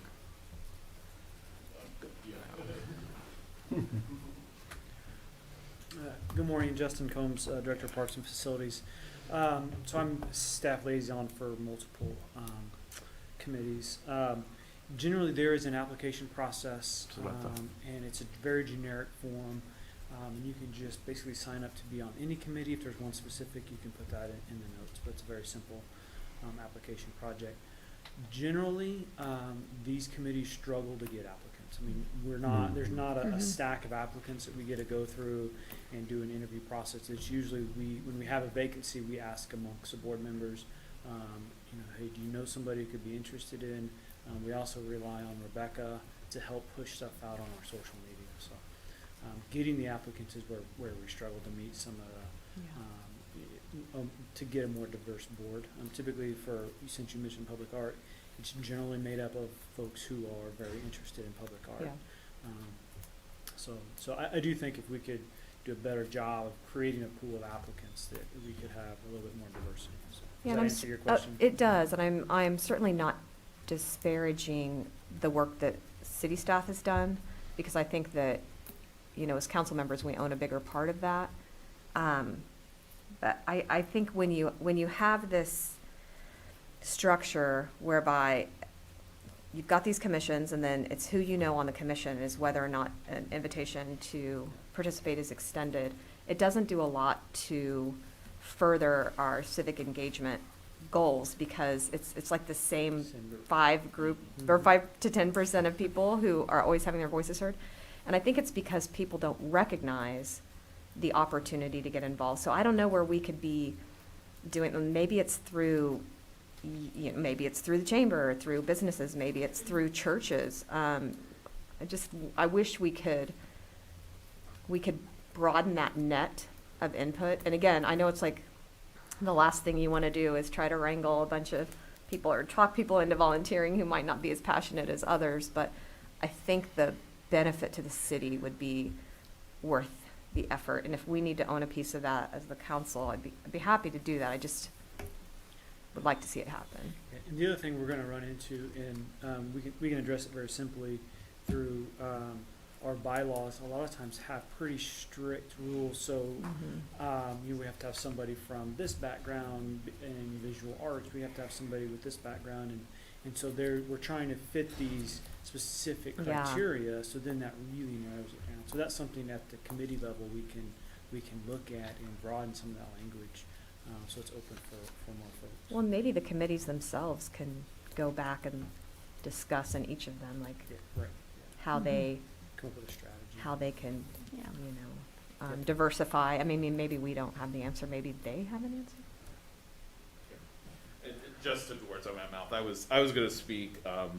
I also am a staff liaison to a lot of different commissions, and landmarks. We were just talking about that this morning. The bylaws have a very strict set of who can even serve on it. It has to be a resident of, I believe we have a resident of Houston Whiteside. It has to also be someone who's in the discipline of architecture or historic preservation or things like that. So you really have a lot of these commissions, because you do get into some pretty technical discussions. So you really do need to have that professional voice. But yes, I would agree. I think a lot of times our committee membership is a little self-selecting. And it tends to be those who are more active in the community, or who are maybe closer, you know, who are able to keep up with the ins and outs of city council and things like that. So I'm not interested in eliminating industry knowledge, because I think that is important, especially when you don't have any insight into how things work, and then you go into this committee and then you tell staff to like make magic happen. That's not going to probably go well. But on each of those committees, could we open up membership to a few outsiders, I guess, voices that aren't in that industry? Rebecca Starkey-Kiesling, Director of Public Information and Community Engagement. I just wanted to come and talk for really quick about what you're saying. We are working a little bit, because part of the problem with that also is the same people have availability during the day, and it's so limiting to be able to come down, have a meeting, and things like that. So one thing we're looking at is, thanks to COVID and all the things we've learned to do remotely, we're looking at software and hardware, hopefully through these federal dollars, to allow people to remotely log in and do efficient hybrid meetings. So it's not us sitting there with the laptop, turning it around, doing a Zoom that way, looking at some ways we can do Zoom calls, so that it opens up to diversify the ability of people, because they might be a lot easier to log into a meeting for an hour from where they are than to leave work and come. So we're working on that way. Additionally, I'm trying to advertise more through Facebook and other means to try to get people out there. But the biggest thing is just as much as we can make people aware that they are qualified to be a part of this. In most of these commissions, there are at-large members. So they do have requisite knowledge for most of the positions, but I'm pretty sure just about every commission also has at-large members that we could be pulling from a more diverse base for. So. Yeah, I love what you said, and I want the public to really pick up on that. You are qualified. There's an air of elitism around some of these commissions, because if you're not familiar with them, you think that, oh, they don't want my voice, but we do. Everybody's qualified to serve if you're a resident, and you should have a voice in how your government makes policy. How many committees do we have? Just top, probably 5 members per committee, right? I don't know. How many do we have? It ranges. I I mean, planning commission has 9, public art has what? 10, 9, something. I mean, it's anywhere from 5 to 11. Okay. It's really depending on it, and we probably have, what, Linda, probably 10 to 15 committees Correct. and commissions? Yeah, The least number of members would be 3. okay, yeah. David, did you have comments? I saw you walk in. No? Okay. Go ahead. Sorry, I'm just hanging out. Jackson That's Square, fine. still 103 West 22nd. I'm in this moment speaking as a member of the Planning Commission, just kind of ad hoc to say, I think I love what you're talking about here. I think I really appreciated some of what Rebecca's now walked away again. Some of what Rebecca has done in trying to put out through social media that there is availability on some of these committees. I think some of that improvement from the city has been improving. I think more strides can be done in that regard. I think some, partnership maybe with Dave as well can be helpful in trying to reach some diverse voices. But I would also just kind of two other points I want to make that I haven't quite heard, and I think Rebecca was alluding to. One is, a lot of these meetings take place during workday. So you're just naturally going to be limited on who can make it a way to do that. I know all of you do that. And of course, they're also unpaid, which your job also is. So, not crying about that. As the member of the Planning Commission, I'm not trying to get paid to do that work. I do understand that's a volunteer service, but those are factors that can be limiting for people. And I would just encourage, sort of more speaking almost to the public, if you're interested in this and you're interested in serving, come to some of these meetings. Get a sense for whether, what's of interest to you, what you want to sign up for. I had a personal mission to get more involved and attended some different committees and, found 1 or 2 that I thought were interesting to me and applied to join. And it turns out there's almost always a spot. So, if you're interested and you're engaged, then you can participate in that process. So, would really encourage people. Do they ever to do have that. evening or Saturday meetings? So it varies widely based on what the committee is. And of course, I want to acknowledge, there's a consideration with the staff here as well. We've got some staff members or liaisons to multiple different committees. They probably don't want to tie up every evening of their lives, working late into the evenings. I'm looking over at my friend Ryan over there, who the Planning Commission, which doubles as the Board of Zoning Appeals, does meet in the evenings. Yeah. So that works great for me. I can go straight here after work, but that is just something you might keep in mind. It's something to consider. Yeah, because I struggle just being a working person on city council. Right, Granted, absolutely. I actually use my vacation to be here, so I don't go on vacations now. Thank you. I didn't want to take it. No, thank you for those comments. That's all I have. Okay. Mr. Dave Line. Yeah, I've got an item that I want to, again, put on the docket here this morning.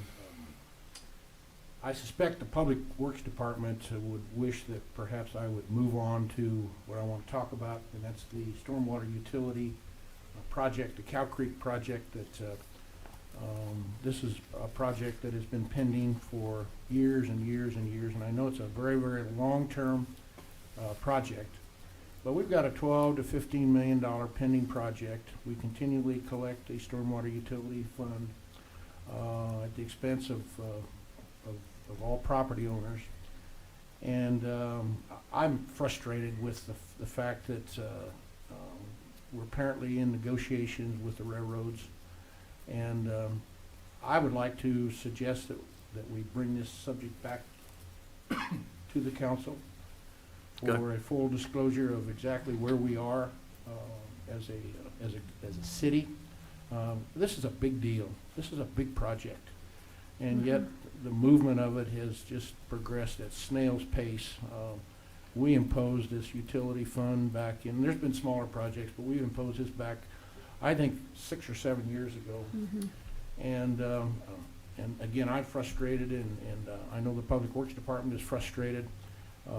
But I think it's worthy of perhaps on a future agenda item that we bring back the consultants. They're a Wichita-based company, very, very competent group, and I have the utmost confidence in them. But I think we as a community and as an elected body deserve to know exactly where we are on the project and what our other options could and should be. So we move this project forward in one form or another. So I think having the consultant involved in that is key, and as an incoming manager, what I found a little disheartening, concerning was what nobody knew initially, not even the consultants until they got midway into the study, was that we had the potential of spending multiple millions of dollars, multiple millions, and not favorably impacting the community at all, and in fact, in some fringe areas, making it worse if we didn't first acquire some of these critical key areas of railroad. And it's pretty important that that happen, and there's a strategy to that, but because again, you get into the railroad dynamics, it's complex. It's complex. Yeah, it's very complex, and I agree, John, the consultant conversation would be very worthwhile. We'll tee that up. Have we engaged our congressional delegation to try to move the needle there? We have not. No. I think that, I mean, in my job, that's what we do when we have trouble with the railroad. We just call our senators. Might be helpful. So if that could be put on the agenda in the future, I would appreciate it very much.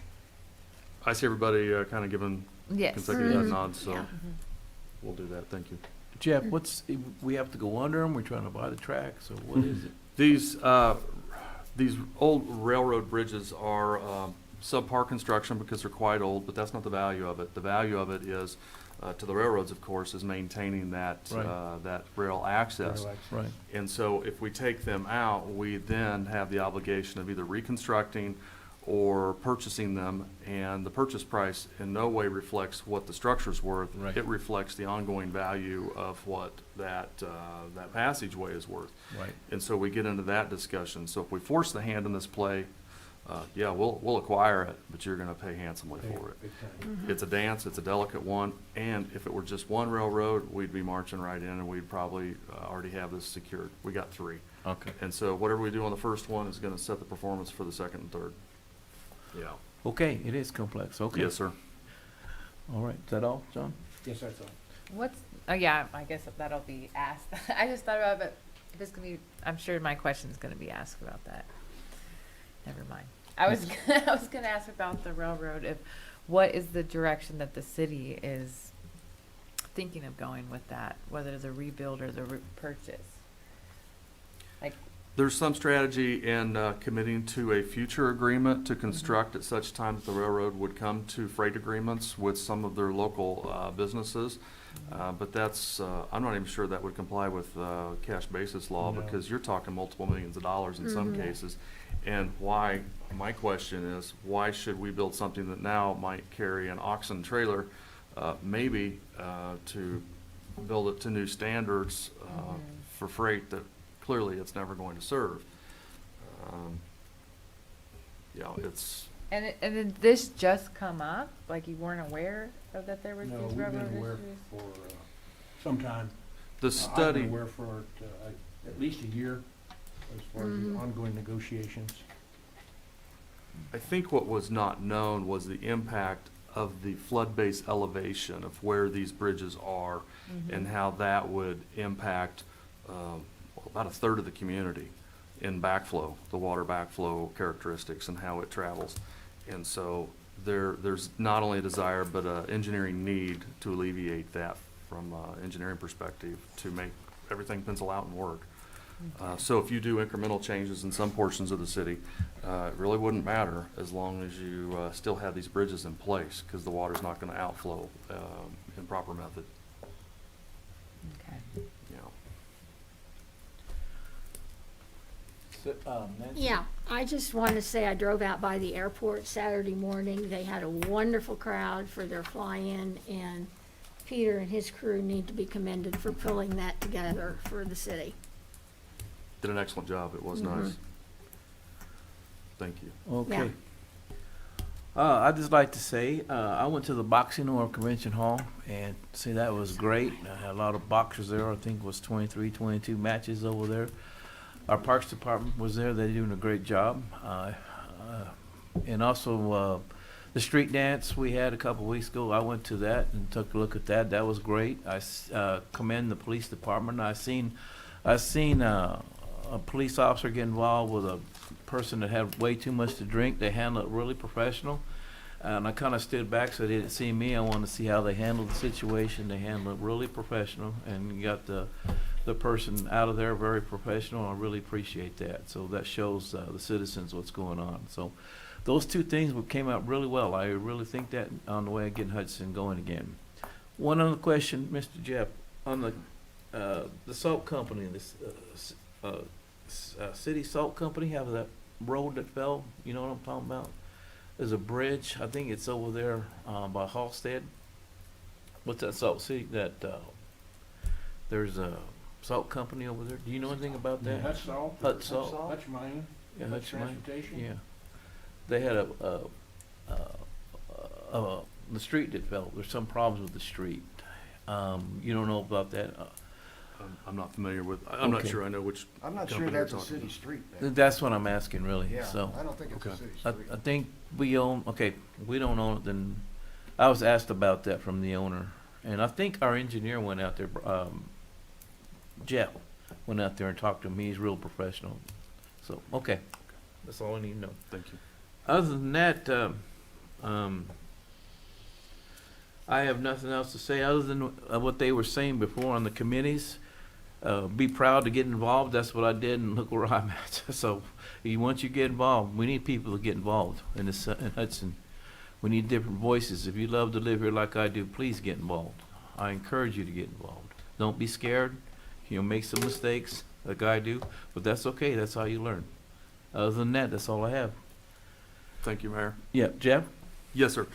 Staff is proposing a budget meeting for May 24th, and it would cover MRF and CIP. We initially discussed 9 o'clock a.m. If we do that time, we're going to lose Jade. We certainly don't want to lose Jade. I'd like to have everybody here for that discussion if possible. I'm not sure what we have to do to adjust that time. Maybe if we bumped it up to 8 o'clock, does that help the group? I'm off that day. Got to off. It doesn't matter to me. Yeah, if it could be 8 to 10, I just need to leave town by 10 that day. That would be amazing. I would really like to be there. Can we cover And what day is everything? that again? The- It is May 24th. 24th. Yeah. Oh, is that a Monday? Certainly, as far as the MRF's concerned, you'd be able to cover most everything there. CIP, I doubt it. I doubt it seriously. I think we could have 3 or 4 consecutive meetings, 3 hours each, and probably still not cover all of CIP. Yeah. It's a lot. We can have some evening meetings. Sure. Sure we could. Yep. Because every time we have a meeting that's between 8 and 5, I have to work until like 8 o'clock at night. So I'd rather work regular than come work here because it's just easier on me. Because then I have to figure out like later the week, I got to work late this day, this day, this day to make up my time. Because I have a regular job Monday through Friday that I work from 8 to 5:30. Yeah, you guys just tell us when the meetings will be, and then we'll accommodate them. So if we could accommodate some evening meetings in with the budget, that would be much appreciative for me.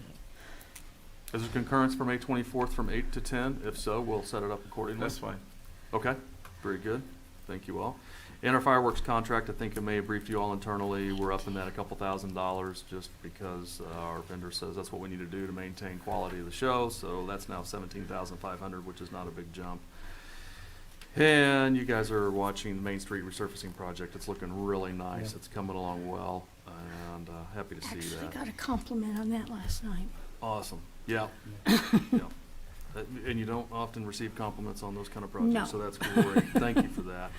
And I'm always available for updates on the atrium. I don't know that I would want to do it or relish the opportunity to do it publicly, but if you guys ever have questions as to how that's coming, feel free to reach out to me. I owe some reporting back to you all by June 1, but some Okay. things have occurred, and I have reported to you all internally on that.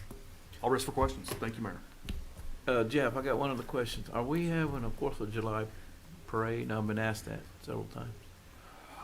Yes, but I don't know I'd have to review it to get the specifics back to you, but The radio station is moving forward. Okay, they are having one, right? that's my understanding. Linda's nodding affirmatively. Yeah. So where do people get into, where do they go to get in the parade? The radio station? Eagle Media. Eagle Media? You could, They were going to talk with Randy McKay at Eagle Radio. Okay. Okay. Thank you, guys. Yeah. Okay. I need a motion for executive session. how long do you think we'll need, Linda? Council, let's try 11:30 initially, including a break. Okay. Sorry, I couldn't wait. I move to recess into executive session pursuant to the personnel matters of non-elected personnel exception KSA 75-4319B1 in order to discuss the city manager's job performance evaluation. The open meeting to resume in the city council chambers at 11:30 a.m. Second. Oh. Iris de Carvalho? Yes. Mabel? Yes. Solomon? Yes. Bagwell? Yes. Johnson? Yes, we need a break, cause I need one. I couldn't wait.